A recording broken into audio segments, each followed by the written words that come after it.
Bonjour à toutes et tous, bienvenue dans les coulisses du Grand Lyon. Mon invité du jour, Nicolas Planchon, bonjour. Bonjour à vous. Vous êtes adjoint au commerce et à l'artisanat dans le 3e arrondissement, mais vous êtes aussi coprésident de la Chambre régionale de l'économie sociale et solidaire Auvergne-Rhône-Alpes.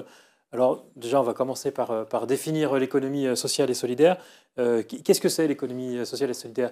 On voit que ça regroupe aussi bien des mutuelles, des banques comme le Crédit Agricole, Michel-Édouard Leclerc s'en revendique, et puis après toutes les scopes. Ok, ben, je laisse à Michel Édouard Leclerc le soin des prophéties autoréalisatrices. En attendant, l'économie sociale et solidaire, c'est des grandes familles statutaires, entendez les associations, les coopératives, les mutuelles, les fondations et les sociétés commerciales de l'ESS, agréées ESUS, entreprises solidaires d'utilité sociale, qui partagent et mettent en œuvre des valeurs, lucrativité absente ou limitée, gouvernance démocratique et finalité d'utilité sociale. C'est ça l'ESS. Dans la vraie vie, ça veut dire que c'est l'essentiel de l'économie de besoin d'un territoire, que ce soit dans les sports, la culture, le loisir, l'action sanitaire et sociale, mais aussi singulièrement, ça peut être de la production de biens ou de services à travers les sociétés coopératives qui fabriquent aussi des objets. Si je prends une grande entreprise un petit peu connue de l'ESS, mais on ne sait pas que c'est une coopérative, je pense à Chèque Déjeuner, hein, le groupe UP, qui fait partie de l'économie sociale et solidaire. 70% de l'économie de besoin, 10% de l'économie réelle, c'est ça le... Alors, l'économie de besoin, c'est l'économie réelle. Voilà. Moi, je ne distingue pas l'économie de service. On sait pas réduire l'ESS au pansement social ou aux ONG. C'est à la fois limitatif, délétère et toxique, à la fois pour l'ESS et à la fois pour le paysage économique du réel. L'économie du besoin, c'est l'économie qui est au service des besoins des habitants d'un territoire simplement. Et c'est une économie qui n'est pas basée sur un dispositif de capital rémunéré. De sorte que moi j'appelle de mes voeux l'ensemble des acteurs du secteur de l'économie conventionnelle, PME, TPE, qui sont loin de l'ultralibéralisme du capital rémunéré, qui répondent aussi aux besoins du territoire, à se pencher sur la question de l'ESS, c'est-à-dire comment est-ce qu'ils ajoutent de la démocratie, de la citoyenneté économique dans leur entreprise, du partage de la valeur et de la finalité d'utilité sociale. Et on a un enjeu aujourd'hui pour l'ESS et pour la Cressora singulièrement, à faire porosité avec l'ensemble des acteurs économiques du territoire qui, en réalité, sont pour la plupart de bonne intention. Voilà. Ils peuvent partager des valeurs, mais n'ont pas forcément envie de partager la direction d'une entreprise et les bénéfices. Absolument. Alors, la question des bénéfices, c'est plutôt la question du résultat. C'est comment est-ce qu'on fabrique du résultat collectivement? Parce que je le disais, lucrativité limitée, ça ne veut pas dire rentabilité limitée. Et il y a besoin pour l'économie sociale et solidaire d'être rentable, au même titre que l'économie dite de droit commun. Quant à la captation du pouvoir, on ne pourra pas évidemment lutter contre des intentions en se disant moi je suis chef d'entreprise et je souhaite garder la gouvernance majoritaire de mon outil de production. Ça appartient à chacun de se déterminer. Mais quand la question de la transmission de l'outil de production se pose, on voit bien qu'il y a un certain nombre de chefs d'entreprise qui, y compris, s'adressent aux familles de l'économie sociale et solidaire en disant est-ce qu'il y a possibilité de transmettre cet outil-là à des gens de confiance, c'est-à-dire à mes salariés? Et à ce moment-là, on découvre les vertus et les valeurs opérationnelles, y compris sur le point de vue de la rentabilité économique, des grandes familles de l'économie sociale et solidaire. Voilà, c'est très connu au niveau des tribunaux quand il y a des reprises par des entreprises qui périclitent dans un tribunal de commerce par les salariés qui font une proposition via le mouvement coopératif. Mais ce n'est pas seulement ça, ce n'est pas seulement du sauvetage, ce n'est pas seulement du bricolage, c'est aussi une vision et un projet. Et maintenant, la Chambre régionale d'économie sociale et solidaire, dont vous êtes le coprésident en Auvergne-Rhône-Alpes, elles ont été reconnues, ces chambres, il y a 10 ans par la loi Hamon. À quoi servent-elles? Ok. Alors, à quoi servent les chambres régionales de l'économie sociale et solidaire? C'est représenter l'ensemble des structures et des opérateurs de l'ESS dans un territoire, dans leur vocation de représentation, c'est-à-dire d'intermédiation avec l'ensemble des institutions, des pouvoirs publics, depuis l'État jusqu'aux collectivités locales. La Cressora, hein, pour donner un petit panorama, ça représente 300, enfin l'ESS en Auvergne-Rhône-Alpes, c'est 330 000 emplois, environ 28 000 établissements employeurs, donc ça pèse notablement. Hein, et la Cress elle-même, ça représente de manière directe et indirecte 7 000 structures dans le territoire Auvergne-Rhône-Alpes. Donc on a une mission de représentation, de plaidoyer, d'accompagnement, de soutien, de formation, à la fois des structures de l'ESS, mais à la fois des autres interlocuteurs. On travaille par exemple avec un certain nombre de PCI, établissements publics de coopération intercommunale, que ce soit des métropoles ou des communautés d'agglomération, à la fabrication de schémas de promotion des achats responsables, les SPASER, les anciens SPAR, c'est-à-dire les règles de la commande publique. Et on est sollicité en disant, nous, on aimerait bien avoir des fournisseurs ESS, par contre, on ne sait pas sourcer, on ne sait pas qualifier cette offre, et c'est là où, évidemment, la CRES vient en renfort. Et le budget de la CRES, il est apporté par principalement l'État et la région? C'est État, région et collectivités territoriales.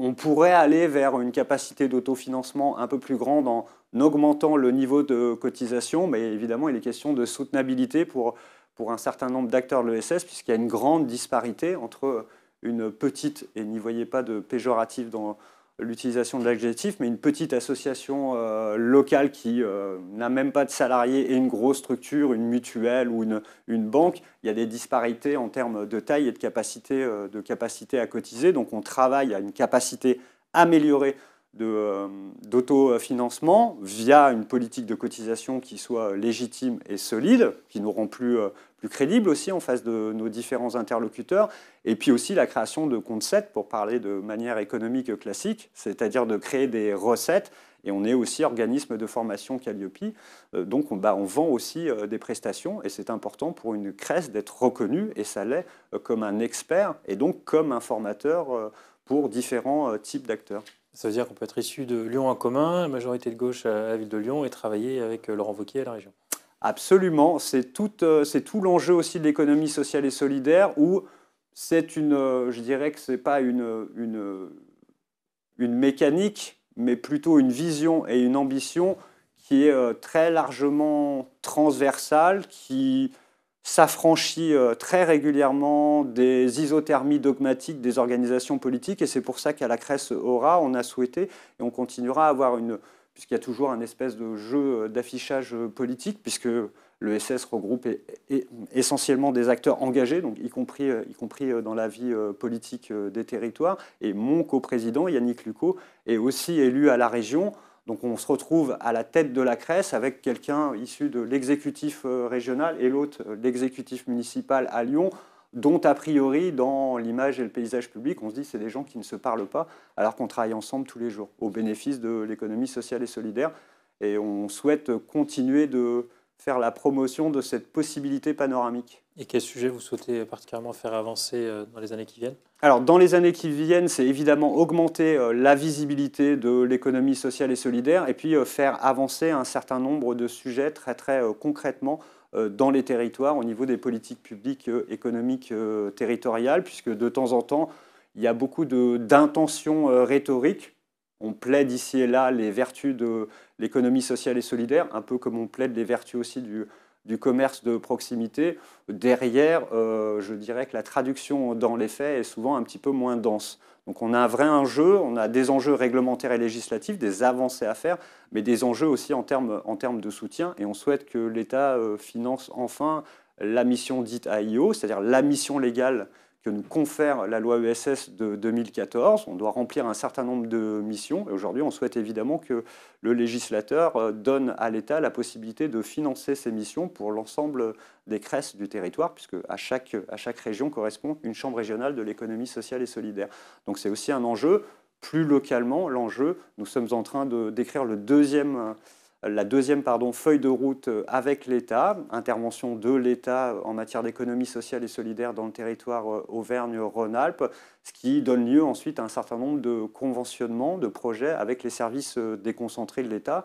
Ça peut être le rectorat, ça peut être l'ADEME sur les questions évidemment de transition écologique, ça peut être, et c'est en train de se faire, France Travail, sur la manière dont on va sensibiliser à la fois les demandeurs d'emploi, à la fois les prescripteurs, les sensibiliser à la question de l'entrepreneuriat et de l'emploi en ESS. J'en profite pour dire que l'ESS n'échappe pas aux difficultés de recrutement, puisque France entière, l'ESS, c'est 100 000 postes à pourvoir environ.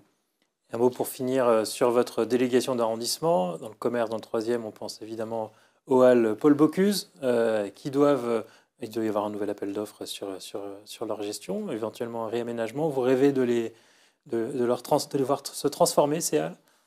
Alors, se transformer, je ne sais pas, évoluer sans aucun doute. Je rappelle, l'appel d'offres, c'est une obligation légale de réattribuer les lots avec un jeu de mise en concurrence.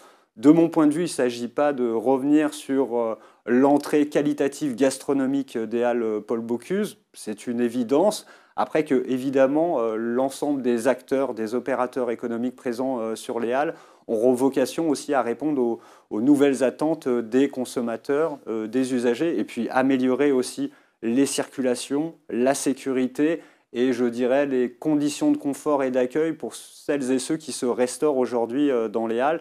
Deuxième site touristique le plus visité à Lyon, mais aussi usage de proximité pour les Lyonnaises et les Lyonnais en termes d'achalandise. Parmi les grandes maisons qui sont présentes aux halles, certaines pourraient se voir remplacées par des nouvelles? Alors ça dépend de ce qu'on considère comme une grande maison. Moi, je ne souhaite pas. Alors là, ça n'engage que moi. Et vous savez qu'à Lyon, la loi PLM se fabrique surtout en mairie centrale. Moi, je ne souhaite pas que les grandes maisons ne reparaissent pas dans les halles version 2. Voilà, parce qu'encore une fois, c'est une histoire. Il faut un continuum historique. C'est notre patrimoine à la fois matériel et immatériel dans la culture lyonnaise. Ça ne veut pas dire qu'il n'y a pas de place pour aussi de nouveaux acteurs. Et puis peut-être que certaines chaînes qui ne sont pas très gastronomiques pourraient et ont déjà d'autres sites et points de vente sur l'agglomération lyonnaise. Pas besoin de cerises et potirons. Je ne cite personne. Nicolas Planchon, je vous remercie. Merci à vous. Et puis moi, je vous dis à demain pour une nouvelle émission des coulisses du Grand Lyon.